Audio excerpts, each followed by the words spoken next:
দ্রব্যমূল্যের লাগামহীন ঊর্ধ্বগতিতে অনেকদিন ধরেই দিশেহারা সাধারণ মানুষ। নিত্যপণ্যের দাম বৃদ্ধি যেন প্রতিদিনের নিয়ম হয়ে দাঁড়িয়েছে। ফের ঝাঁজ বেড়েছে কাঁচামরিচের। এক লাফে ১০০ টাকা বেড়ে কাঁচামরিচের কেজি এখন ১৬০ টাকা। কেজিতে ৫ থেকে ১০ টাকা বেড়েছে সবজির দাম। খুচরা বাজারে ডিমের হালি ৫৫ টাকা। অনেক আগে থেকেই চড়া মাছ মাংসের বাজার। ক্রেতাদের অভিযোগ, বাজার সিন্ডিকেট ভাঙতে ব্যর্থ সরকার বারবার হাঁকডাক দিলেও কার্যত কোনো নিয়ন্ত্রণ নেই। সাজ্জাদ জাহানের প্রতিবেদন। নিত্যপণ্যের বাজারে প্রতি সপ্তাহে মূল্যবৃদ্ধি এখন রেওয়াজ। দীর্ঘদিন ধরেই কাঁচা বাজারে মাছ, মাংস, চাল, ডাল সহ মশলা জাতীয় পণ্যের লাগাম ছাড়া দামে হাঁসফাঁস অবস্থা সাধারণ মানুষের। বাজারে সরবরাহের কোনো ঘাটতি না থাকলেও বেশিরভাগ পণ্যের দাম ঊর্ধ্বমুখী।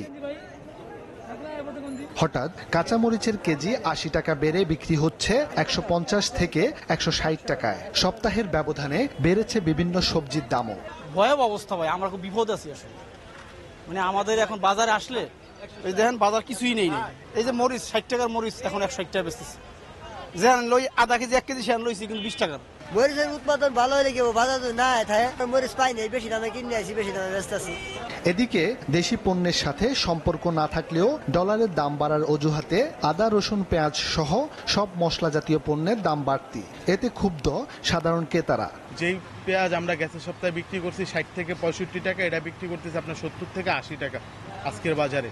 আপনার যে রসুন গেছে সপ্তাহে বিক্রি করছি চায়নাটা আপনার ২১০ থেকে ২২০ টাকা, সেটা বিক্রি করতেছে আজকে ২৪০ থেকে ২৫০ টাকা। এখন আপনার ধরেন একটা চালের কেজি ৫০ থেকে যদি ৬০ হয়, তো যারা উচ্চবিত্ত তাদের কয় টাকা বাড়লো, কিন্তু আমাদের তো অনেক ক্ষতি হয়ে গেল। স্বস্তি নেই মাছ মাংসের বাজারেও। প্রতি কেজি ট্যাংরা ৮০০ টাকা, পাবদা ৫৫০ আর শিং বিক্রি হচ্ছে ৮০০ টাকায়। সেই সাথে চড়া গরুর মাংস ও মুরগির দামও। বেচা কিনা অনেক কম, যার ১০টা লাগে 5 টাকা, আর যখন দাম বাড়তে ছিল যার 10টা লাগবে তো 20টা নিত। চাপিলা মাছ অন্যদিন কেজি বেশি ৮০০, আজকে ৮৪০, কারণ মাছ প্রত্যেক মাছের কেজিতে ২০-৫০ টাকা বেশি, আমদানি কম থাকা দাম বেশি। চাকরি বা ব্যবসা বলি না কেন, এর চেয়ে খরচের পরিমাণ বেশি হয়ে গেছে। মাছ কিনতে গেলে যেরকম খরচ, মাংস কিনতে গেলে, গরুর মাংস কিনতে গেলে আরো বেশি খরচ। আমরা কি খাবো, এই অবস্থানে আছি আর কি। গরিবের পুষ্টি চাহিদার যোগানদাতা ডিমের ফের মূল্য বৃদ্ধি ঘটেছে। প্রতি হালিতে এবার বেড়েছে ৫ টাকা। ফার্মে একেবারে মুরগি অনেক মহিলা স্টক করছে, এখন ফার্মে ডিমের আমদানি একেবারে কম, মুরগি কম, ডিমও কম। না, বাজার নিয়ন্ত্রণের ব্যবস্থা তো আসলে সরকার মনে হয় যেন অসহায় আছে, নিয়ন্ত্রণ করতে পারতেছে না। কেন করতে পারতেছে না, এটা সরকারি মহল চিন্তা করতে হবে, কোথায় কোথায় ত্রুটি আছে এগুলো বের করতে হবে।